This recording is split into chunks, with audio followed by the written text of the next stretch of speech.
Deus abençoe vocês em nome de Jesus. Vamos iniciar. Gálatas capítulo 2, versículo 15. Gálatas capítulo 2, versículo 15. Nós, judeus por natureza, e não pecadores dentre os gentios, sabendo, contudo, que o homem não é justificado por obras da lei, e sim mediante a fé em Jesus Cristo. Também temos crido em Cristo Jesus, para que fôssemos justificados pela fé em Cristo, e não por obras da lei. Pois por obras da lei ninguém será justificado, mas se nós, procurando ser justificados em Cristo, fomos também achados pecadores, será que isto significa que Cristo é ministro do pecado? De modo nenhum. Porque se volto a edificar aquilo que destruí, a mim mesmo constituo transgressor, porque eu, mediante a própria lei, morri para a lei, a fim de viver para Deus. Estou crucificado com Cristo. Logo, já não sou eu quem vive, mas Cristo vive em mim. E esse viver que agora tenho na carne, vivo pela fé no Filho de Deus, que me amou e se entregou por mim. Não anulo a graça de Deus, pois se a justiça é mediante a lei, segue-se que Cristo morreu em vão. Amém? Vamos orar em nome de Jesus?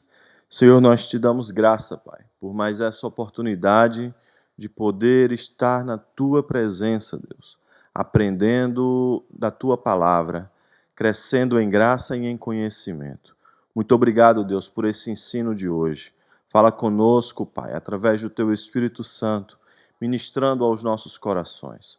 Todos aqueles que estão ouvindo, Pai, que sejam abençoados por Ti, que eles adquiram conhecimento, Pai. Que o Senhor use minha vida, Deus, nesse momento, para abençoar os Teus filhos, Pai, com a exposição da palavra, das Escrituras, do Evangelho verdadeiro. Em nome de Jesus, amém. A justificação pela fé em Cristo Jesus. Nós vamos continuar hoje, o ensino que nós temos tido aqui na Epístola de Gálatas. E eu acredito que essa pequena parte merece um estudo especial, porque esse é o tema principal do cristianismo, Como somos justificados, como somos salvos através de Cristo Jesus. E um fato, irmãos, que ninguém consegue entender o cristianismo de verdade se não entender essa doutrina da justificação. Tamanha ela é importante.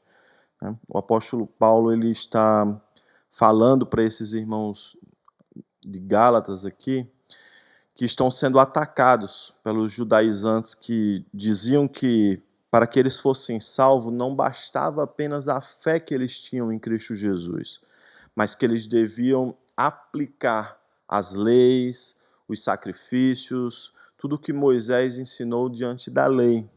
E que o evangelho que Paulo pregou para eles, que ensinou a respeito da salvação pela graça por Cristo Jesus, não era verdadeiro.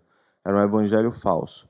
E desde então, nas aulas, nós temos visto Paulo combatendo essa doutrina falsa, ensinando a eles o verdadeiro evangelho. E agora o apóstolo Paulo vai ensinar a eles a verdadeira justificação, que é pela fé em Cristo, que é a nossa salvação se dar não pelas obras que nós temos, não pelo quão bom nós somos, mas sim pela morte de Jesus, pela fé que nós temos nisso, Essa palavra justificação no original, no grego, ela tem uma etimologia aqui de declarar-se justo, absolver. Eu até separei a palavra no original que fala dikaioses. Eu decorei para impressionar, mas eu não sei se saiu certo não, vou falar a verdade. Eu me esforcei mesmo, viu? Mas ficou bom, eu acho que ficou bom. A ideia aqui é justiça, retidão. Se nós olharmos à luz da Bíblia, no Antigo Testamento, Deus se impressionou com homens justos. Como é que eles eram justos naquele tempo? Ela pela sua postura, pelo seu caráter. Veja o caso de Enoque, andou com Deus. Jó, um homem justo, todo sobre a terra. Mas no Novo Testamento, no tempo que nós vivemos hoje, nós somos justificados por Cristo, pela obra que Ele fez. E é isso que o significado que o apóstolo Paulo está entregando aqui nesse texto que nós lemos. Em termos bíblicos aqui, essa justificação é algo jurídico da parte de Deus, no qual Ele declara o homem pecador como justo, mas com base agora não nas obras dele, não nas obras deste homem, mas sim na obra de Cristo, na cruz de Cristo.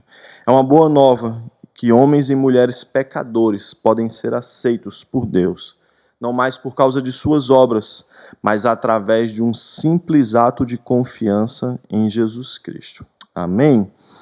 Pelo menos duas coisas, irmãos, nós sabemos com certeza, né? Isso é um fato. Uma é que Deus é justo, e a outra é que nós não somos. E se esses dois fatos são colocados juntos, eles explicam a nossa difícil situação. Porque por mais que o homem ande em correção, ele tente o maior esforço que ele tenha de ser justo, mas nós somos pecadores. Nós cometemos erros, nós julgamos, nós temos inveja, nós temos sentimentos que não agradam a Deus. Nossos atos, nossas palavras não vão de encontro com a santidade do Senhor. E o que às vezes nós não conseguimos entender é a justiça, a santidade de Deus tão grande que ela é. Se você parar para refletir, quantos pecados precisaram para que Adão e Eva fossem expulsos do paraíso? Apenas um. Por tamanho é a justiça de Deus e a presença dele. Apenas um. Então, se antigamente as pessoas eram justificadas pelas obras, pelos sacrifícios, pela postura que elas tinham, o cristão hoje em dia ele é justificado por Cristo. Então, Jó, no capítulo 25 e no versículo 4, ele faz uma pergunta: como pode o homem ser justo perante Deus? Tem uma versão que diz assim: como, pois, seria justo o homem perante Deus? E é uma pergunta para os dias de hoje. Como é que nós somos justificados diante de Deus, né? O apóstolo Paulo ele vai nos ensinar a respeito disso. Como pode, então, um pecador será condenado, ser justificado diante desse Deus que é tão justo, que é tão puro, né, tão santo? E ele vai nos ensinar lá em Romanos, no capítulo 3, no versículo 24 ao 26. Eu te convido a abrir a sua Bíblia. Romanos 3, versículo do 24 ao 26. Diz assim a palavra do Senhor. Romanos 3, versículo 24 ao 26. Sendo justificado gratuitamente por sua graça, mediante a redenção que há em Cristo Jesus, a quem Deus apresentou como propiciação no seu sangue, mediante a fé. Deus fez isso para manifestar a sua justiça, por ter ele, na sua tolerância, deixado impunes os pecados anteriormente cometidos, tendo em vista a manifestação da sua justiça no tempo presente, a fim de que o próprio Deus seja justo e o justificador daquele que tem fé em Jesus. Paulo nos ensina aqui que a forma como nós somos justificados se dá pela fé em Cristo. Agora, precisamos entender o seguinte: fé como meio, não como mérito. Tem um comentário bíblico de João Calvino que dizia que a fé nada mais é do que um recipiente o qual nós recebemos essa justiça de Deus. E eu gostaria de explicar um pouco isso, porque através da história, nós estamos o que hoje? No ano 2025, estou correto? Então, se nós olharmos pelo calendário, já se vão mais de 2000 anos desde que Cristo se entregou por nós. Através de todo esse tempo e da história da humanidade, o homem ele tenta se justificar diante de Deus de várias formas. Quantas vezes nós não ouvimos histórias, testemunhos de pessoas que sacrificaram, ofertaram, entregaram algo em prol de uma salvação. Quantas pessoas não colocaram a sua fé em sacrifícios, em torturas, né? Quantas pessoas apelaram a santos, a indulgências. A própria igreja cometeu erros durante os seus séculos, onde vendeu a salvação, suposta salvação para muitos. Havia um dito popular que quando a moeda batia no fundo do gasofilaço, a alma saía do inferno e entrava no céu. Porque isso se dá por um pouco ou nenhum conhecimento da verdadeira doutrina de Cristo, do verdadeiro evangelho de Cristo. Quantas pessoas ainda hoje, no meio mesmo protestante ou cristão, acreditam ainda que são salvos, como esses judaizantes aqui estavam pregando, não por Cristo, mas pelo que eles praticam. Então eles colocam a sua salvação. Quem lembra de Lucas 18, quando o fariseu está orando a Deus e dizendo: eu sou um homem bom, eu dou o meu dízimo, eu faço isso, eu faço aquilo.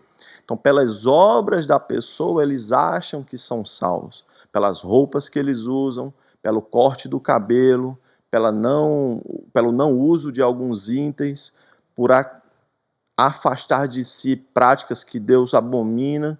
Aí eles acreditam a isso a sua salvação. Quando a palavra nos ensina, em João capítulo 3, versículo 16, porque Deus amou ao mundo de tal maneira, que deu o seu Filho unigênito, para que todo aquele que nele crê, não pereça, mas tenha a vida eterna. Então, através de todo o tempo, irmãos, da história da humanidade, as pessoas, e ainda hoje, elas condicionam essa salvação não pelo que Cristo fez, mas pelo que elas fazem, ou pelo que elas compraram, ou pelo que elas praticam. E quando nós fazemos isso, irmãos, nós estamos desmerecendo o sacrifício da cruz. Nós estamos dizendo para Deus: o sacrifício que o Senhor fez de entregar o seu Filho não é o suficiente para mim salvar. Eu preciso completar a sua obra. E isto é um erro, queridos. Isto é um erro muito grande. Quando nós desmerecemos esse sacrifício do Senhor, nós estamos dizendo para Ele: olha, não foi suficiente, não é entregar um filho, é o seu único filho para nos salvar. Não presta, não é o suficiente. Então, além disso, eu preciso adicionar algumas coisas aqui no meu currículo, para que quando chegar na hora, o Senhor olhar e dizer: realmente, pelo seu corte de cabelo, pela vida que você levou, você pode entrar aqui. Paulo está condenando isso e está dizendo: olha, esta doutrina não está verdadeira, este evangelho não é verdadeiro. Porque nós precisamos entender algumas diferenças. Talvez alguém aí esteja sentado. Então, se é assim, eu posso então aceitar a Jesus e viver da forma que eu quero. Vamos corrigir isso daqui. Não é isso que o apóstolo Paulo está ensinando. Essa doutrina de justificação, nós precisamos entendê-la verdadeiramente. Primeiro, ela não é um ato, ela é um processo aqui. Ela não possui graus, né? Todos aqui somos justificados, salvos por Cristo da mesma forma. Não existem pessoas que alcançaram uma salvação maior e outra que alcançou uma salvação menor. Ela se dá não pelo que nós fazemos, mas pelo que Cristo fez.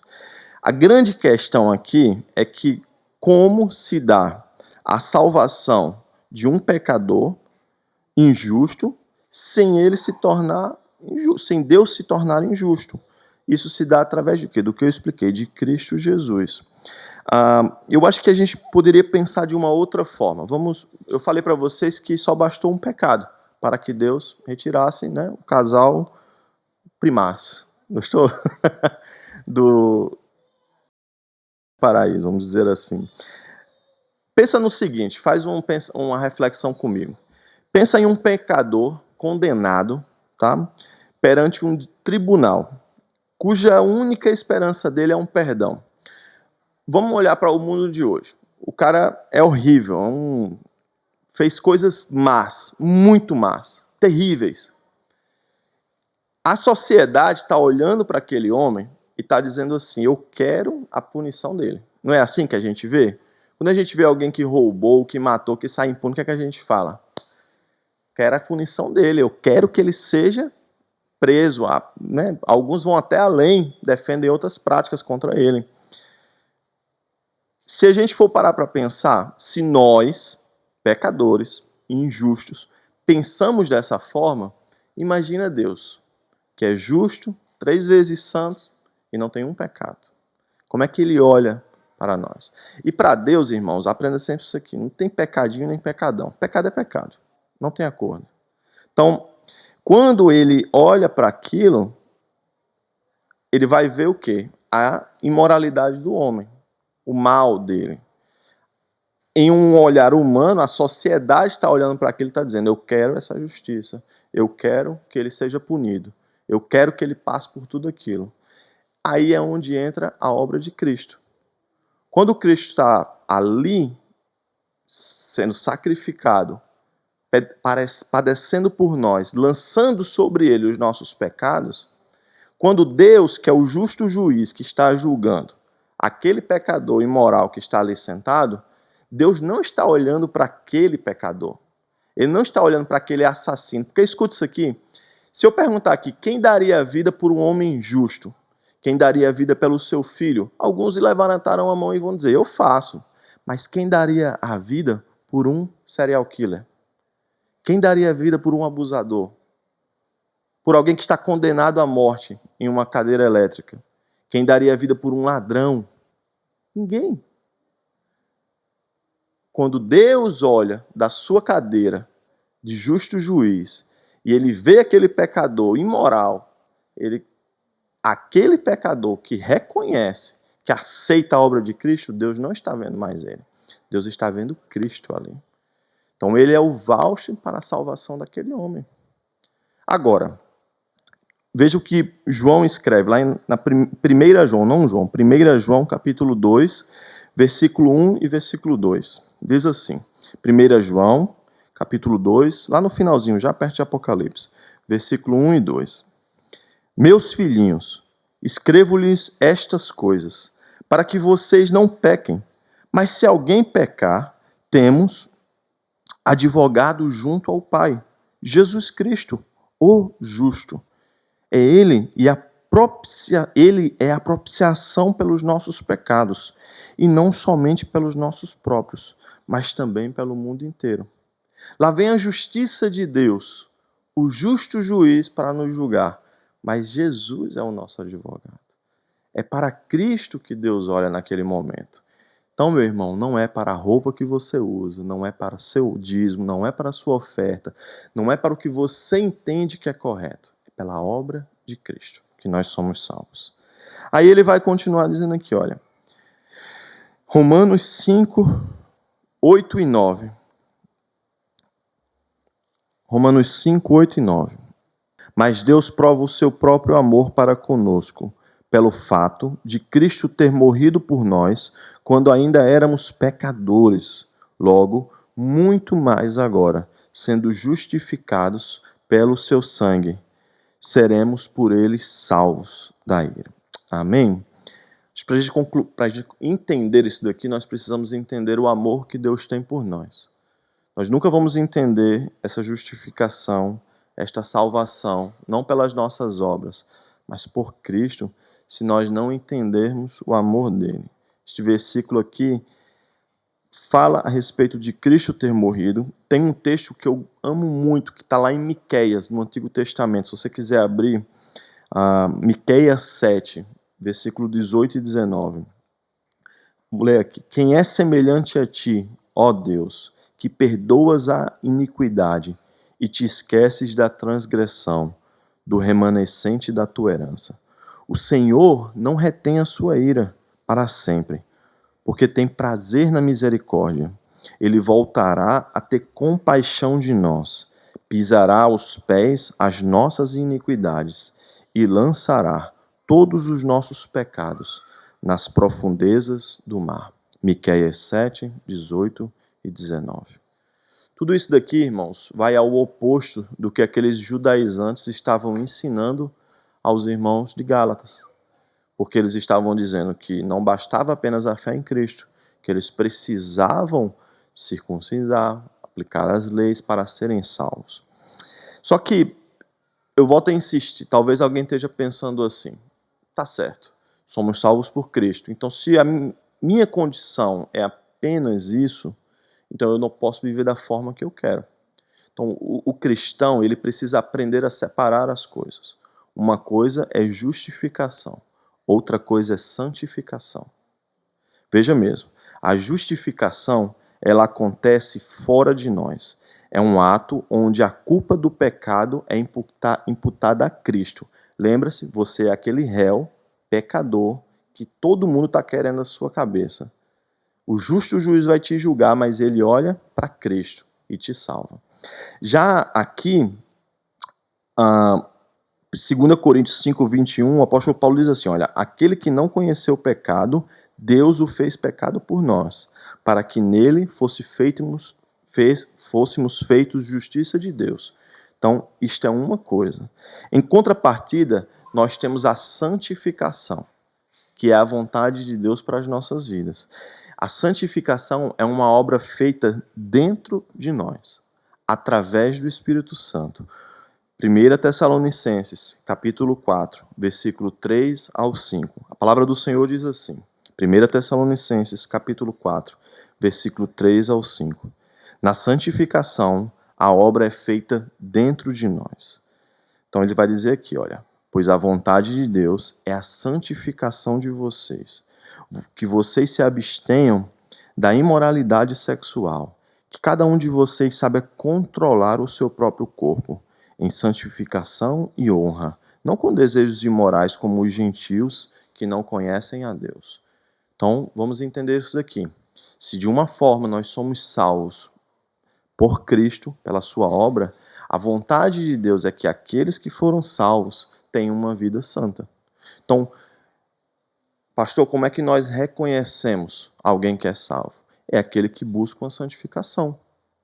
Muitos dirão naquele dia, Senhor, Senhor, eu preguei no teu nome, eu curei no teu nome. O Senhor vai dizer o que para ele? Apartem-se de mim. Nunca os conheci. Porque estes homens nunca foram salvos. Eles usaram a igreja para o seu benefício próprio. Mas aquele que realmente entende essa doutrina, que foi salvo, ele vai buscar essa santificação. Amados irmãos, uma árvore é conhecida pelos seus frutos. Então, se nós queremos conhecer alguém que verdadeiramente foi salvo, este alguém vai buscar a santificação, que é algo que agrada a Deus. Ele vai se esquivar, não vai conseguir ser 100% sem ser pecador, isso não existe. Mas ele vai tentar ao máximo viver uma vida santa. E isso é uma construção diária. O evangelho é isso, irmãos, entendam isso. Todos os dias a gente se esmurra para se tornar mais santo. Todos os dias nós nos arrependemos, todos os dias nós buscamos essa santificação. A questão é quando nós estamos vivendo uma vida mais santa do que o nosso irmão e nós achamos que por esta vida mais santa nós somos melhores do que o nosso irmão ou somos salvos por isso que nós praticamos. Aí é o combate do apóstolo Paulo. Claro que o apóstolo Paulo, no meu entendimento, ele gostaria que os irmãos da Galácia vivessem uma vida mais parecida com os judeus, né? Se esquivassem de coisas impuras, quem não quer? Qual é o pastor que não quer isso? Claro, se você perguntar para mim, para o pastor Alex aqui, ele vai dizer, meu amigo, com certeza. Viva a vida mais santa que você puder, que você quiser. Qual é o pastor que não quer que as pessoas estejam nos templos nos dias que devem estar?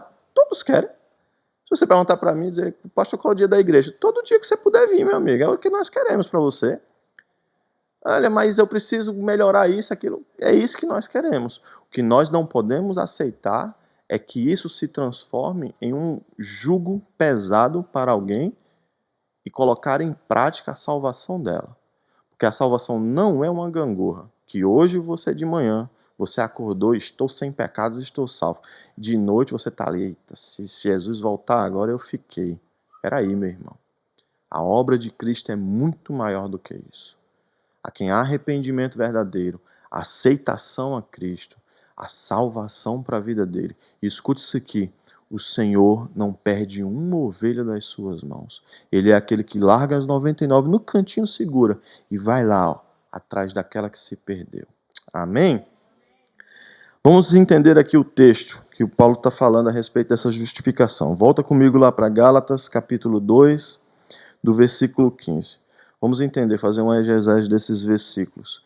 No versículo 15 ao 16, o apóstolo Paulo vai falar da natureza dessa justificação. Do versículo 17 ao 18, ele vai fazer algo como uma defesa deste evangelho. E do 19 ao 21, ele vai falar da união com Cristo e a vida que temos pela fé, tá certo? Versículo 15 e 16. Nós, judeus, por natureza, e não pecadores dentre os gentios, sabendo, contudo, que o homem não é justificado por obras da lei, e sim mediante a Jesus Cristo. Também temos crido em Cristo Jesus, para que fôssemos justificados pela fé, e não por obras da lei, pois por obras da lei ninguém será justificado. A justificação aqui que o apóstolo Paulo fala, revelada por Deus, tanto para gentios como para judeus, eles são salvos da mesma maneira. O que o apóstolo Paulo está ensinando para eles é que a salvação agora não se tem mais pessoas diferentes. Então, supondo que esses judaizantes eram cristãos convertidos que estavam tentando voltar para as práticas da lei, ele está olhando para eles e está dizendo, não. Todos somos salvos por um único caminho agora, pelas obras de Cristo, não pelas obras da lei, mas sim pela graça de Deus. Ambos, judeus e gentios, são justificados pela fé e não pelas obras. Se o homem fosse salvo pelas suas obras, pelos sacrifícios que ele faz, pelas ofertas, vocês concordam comigo que o homem receberia a glória de tudo? Não há sentido nós chegarmos no céu, olharmos para Deus e dizermos, estou aqui porque eu fiz isso. Nós vamos para lá para adorar quem fez por nós. Paulo está dizendo isso para ele. Se vocês fazem isso, a glória vai para vocês. Mas uma vez que vocês entendem essa doutrina da justificação, a glória é de Deus. Se somos justificados pela fé, é Deus quem recebe toda a glória pela sua bondade. No versículo 17 e no 18 ele diz assim, mas se nós, procurando ser justificados em Cristo, fomos também achados pecadores, será que isto significa que Cristo é ministro do pecado? De modo nenhum. Porque se volto a edificar aquilo que destruí a mim mesmo, aquilo que destrói a mim mesmo, constituo transgressor. Então, os falsos mestres, os judaizantes aqui desse tempo, eles consideravam perigoso o evangelho pregado pelo apóstolo Paulo, alegando que ele promovia o pecado e induzia o quê? Uma imoralidade moral, indolência, algo como isso. Uma vez que Paulo estava apresentando para eles um evangelho de graça, eles diziam que Paulo estava quebrando a lei. Ora, se você é salvo por Cristo, você está desmerecendo essa lei. Mas Paulo está dizendo aqui, olha, se nós morremos, se nós ressuscitamos com Cristo, nós também temos uma nova vida. Parte do princípio que eu expliquei a vocês. Se verdadeiramente você foi salvo, meu irmão, você vai aplicar as obras de Cristo na sua vida. Aquele que me ouve, que me ama, Jesus diz o quê? Ele pratica as minhas palavras. Então, uma vez que nós alcançamos essa salvação, você tem que agora aplicar o que Cristo ensinou. O cristianismo, ele não é apenas uma... Eu entendo que tem pessoas que olham para o cristianismo e para a igreja como um clube, que eles aparecem lá, pagam uma mensalidade, aparecem nos domingos, e aí tá tudo bom, tá tudo tranquilo. Se esse domingo não deu, eu vou no outro. E aquele clube que você vai que paga uma piscina, toma um banho, não sei o quê. O cristianismo, irmãos, mais do que isso, ele é um estilo de vida, onde nós replicamos o que Cristo nos ensinou. Então você é cristão aqui nos domingos, mas você é cristão lá quando o seu quarto estiver com a luz desligada e você está com o celular na mão sozinho. É isso. Você é cristão aqui na escola bíblica, mas você é cristão também quando você sai da igreja. Então Paulo está dizendo para ele, olha, se verdadeiramente nós somos salvos, nós morremos com Cristo, se nós ressuscitamos com Cristo, irmãos, nós temos uma nova vida. Quando a nossa conversão é verdadeira, é impossível nós retornarmos à velha vida. Quantas pessoas vocês conhecem, queridos, que estão na igreja, que se converteram, Aqui vos fala o pior dos pecadores, um imoral, um homem que vivia largado na prostituição, na bebida, no cigarro, um homem que precisava usar remédios de tarja preta para conseguir dormir e acalmar o seu corpo. E hoje está ensinando a vocês o Evangelho de Cristo. Se verdadeiramente somos salvos, nós não voltamos às velhas práticas. No versículo 19, 20 e 21, ele vai dizer aqui: porque eu, mediante a própria lei, morri para a lei, a fim de viver para Deus. Eis que estou crucificado com Cristo. Logo, já não sou eu quem vive, mas Cristo vive em mim. E esse viver que agora tenho na carne, vivo pela fé no Filho de Deus, que me amou e se entregou por mim. Não anulo a graça de Deus, pois se a justiça é mediante a lei, segue-se que Cristo morreu em vão. Em vez de viver no pecado e para o pecado, uma pessoa justificada por Deus, salva por Cristo, vive para Deus. Paulo está dizendo aqui, olha, eu morri para o mundo e fui crucificado com Cristo. Logo, já não sou eu quem vive, mas Cristo vive em mim. Nós somos salvos pela fé em Cristo e vivemos pela fé em Cristo. Salvação não é apenas para Cristo, é também para que nós possamos viver para esse Cristo. E ele fala um texto aqui muito interessante que eu quero concluir, quando ele fala que ele não anula a graça de Deus. Desprezar a graça de Deus é uma ingratidão, irmãos, sem tamanho. Eu lembro que os mais antigos, lá no interior que eu morei, eles diziam que a ingratidão é o pior dos pecados. Um homem pode ter todos os defeitos, mas nunca ser ingrato com quem lhe deu a mão. Vocês já devem ter ouvido isso, né? Vocês aparentemente são mais antigos do que eu. Brincadeira. Então, Paulo está olhando para ele, eu não anulo essa graça, essa bondade de Deus. Eu não anulo. Então, quando eu estou dizendo que é a lei que vai me salvar, eu estou desmerecendo essa graça de Deus. Se nós somos salvos, pelo que nós fazemos, não tem valor algum o sacrifício que Cristo fez na cruz. Hoje é dia de Santa Ceia. É dia de relembrarmos o que o Senhor fez por nós. E é por graça. Porque pela graça, como diz Efésios, capítulo 2, do versículo 8 ao 10, porque pela graça vocês são salvos, mediante a fé. E isto não vem de vocês, é dom de Deus, não de obras, para que ninguém se glorie. Pois somos feitura dele, criados em Cristo Jesus, para boas obras, as quais Deus de antemão preparou para que andássemos nela. Efésios 2, do versículo 8 ao versículo 10.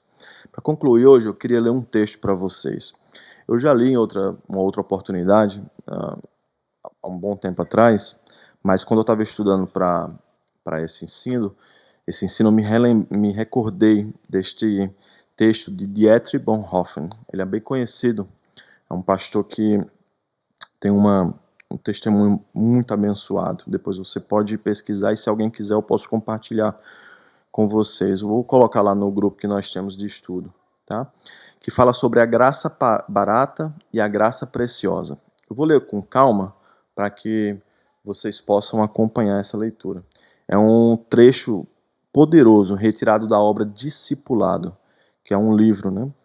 A crítica que ele faz aqui é pastoral, profética e muito profunda a respeito dessa graça, que as pessoas falam tanto, mas que há uma distorção, tanto dessa justificação e também de uma graça barata, que uma vez que eu sou salvo, eu posso fazer o que me agrada, o que eu quero, e não é bem assim, como eu expliquei a vocês hoje.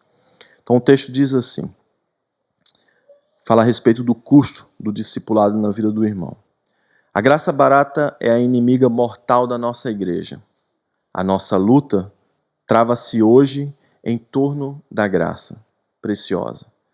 Graça barata é graça como refúgio, perdão barato, consolo maltrapilho, sacramento mal barato.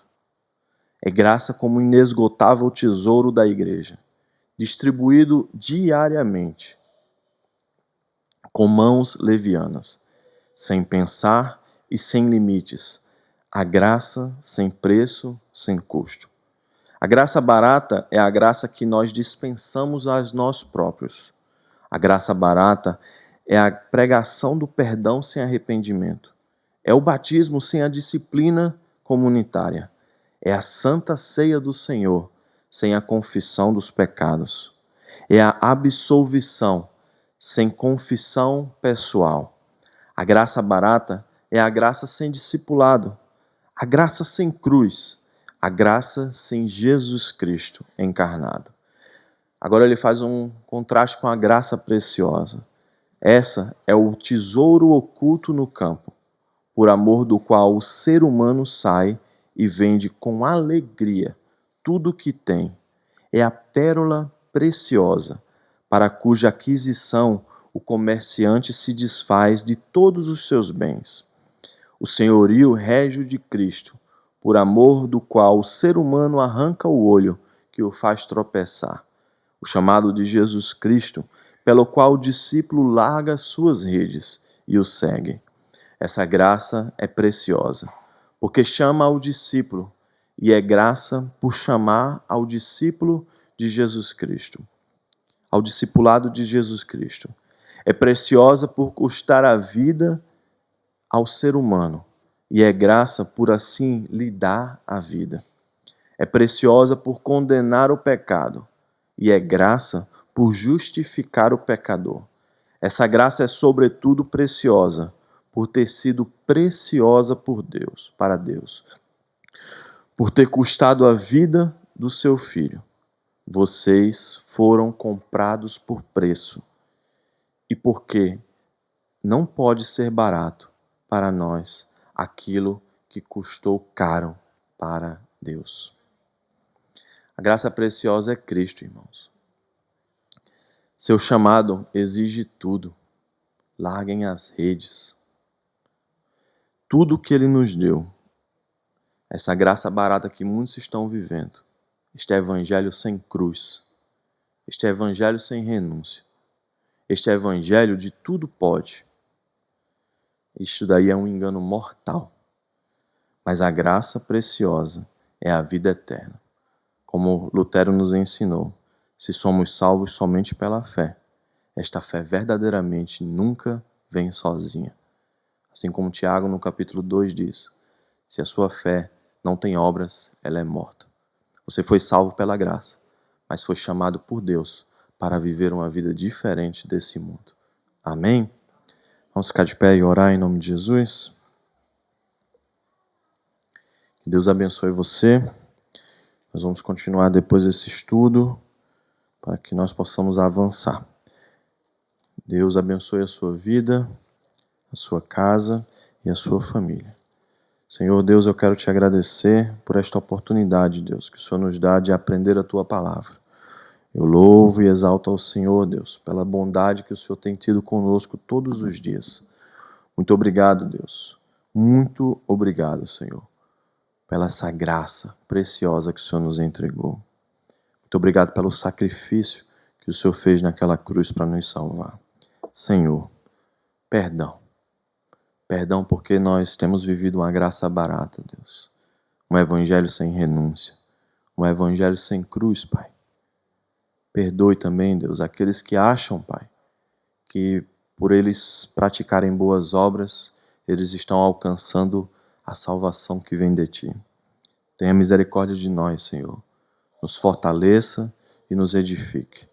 Abençoe, Pai, cada irmão que está nos ouvindo agora. Eles venham crescer em graça, em conhecimento. E que o Senhor abençoe esses estudos bíblicos, Pai, para que juntos nós possamos aprender mais de Ti e termos Cristo gerado, formado em nossas vidas. Deus abençoe você, querido. Em nome de Jesus, amém.